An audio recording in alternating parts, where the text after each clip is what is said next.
Welcome, everyone. Thank you for joining us for today's CITI program webinar. Today's topic is building a laser safety program, and it will be presented by Zachariah Tribbett from Yale University. Zachariah is a radiation professional with over a decade of experience specializing in radiation use in academic institutions. He is board certified in the practices of radiation and laser safety. He actively participates in the creation of laser safety policies through involvement in the American National Standard Institute's Z136 series.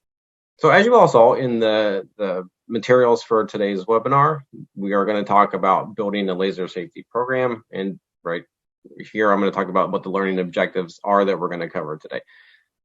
Primarily, when is a laser safety program needed? I think it's really important to outline when you're trying to sort through all the different regulations, when is an actual laser safety program required? So we'll talk about that.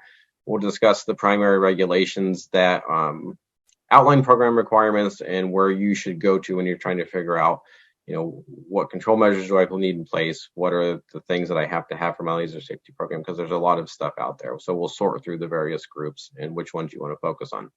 Talk about required program elements of a laser safety program, and then specifically get into laser control measures and their implementation and who's doing that and who's making those determinations. And I'll talk kind of briefly at the end about how to work through ongoing challenges of running a laser safety program. Maybe some of you in the audience have already started a laser program and you're trying to make sure that everything is running smoothly and that you're trying to continue that on.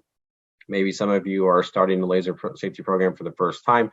And I think this talk's going to apply well to both groups. It'll reinforce some for who have already started their programs and provide a lot of good information for those of you who are looking to build one up.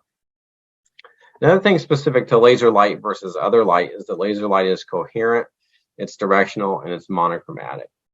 So they're really the three characteristics that define lasers and distinguish them from, say, the light bulb that's in this room that I'm in, or the sun, where the light is many different wavelengths that's going in all different directions. The phases of the waves are coherent. Versus laser light, where you have a single wavelength in most cases, or a very narrow band of wavelengths. You've aligned the phases of those waves, and you're directing that to something. You have a directional beam, so all the energy, where for the sun and a normal light, it's kind of going in all different directions, and you have this energy spread over a large area. Whereas a laser light, because of these three characteristics, you have all the energy of that beam focused into this beam, to that laser beam, and you're going to direct it into a small spot that's going to be used for whatever purpose you're having that laser for. So versus normal light and laser light, it's going to be coherent, directional, monochromatic are going to define that it makes a laser. So the electromagnetic spectrum is a pretty nice visual to look at because it kind of defines ionizing radiation versus non-ionizing radiation. I think you really need to know that laser radiation is considered non-ionizing radiation. Ionizing radiation are those X-rays that I talked about, or the naturally occurring radioisotopes that are of sufficient energy that they're going to cause damage to bonds in the body. They're going to knock electrons out of their orbits. They're going to damage DNA.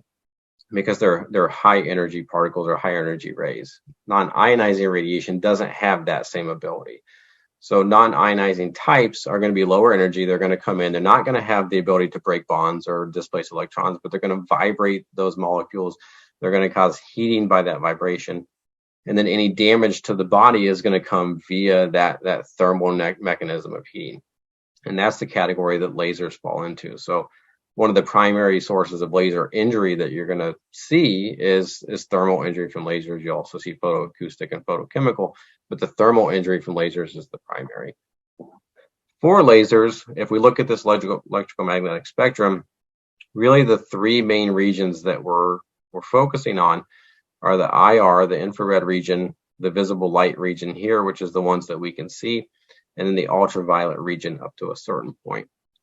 So the IR and the UV are both going to be those invisible regions. And again, we have the visible light region that we can see all the different colors. I invite you to review our content offerings regularly as we are continually adding new courses and webinars in various areas of research, ethics, compliance, safety, and professional development throughout the year.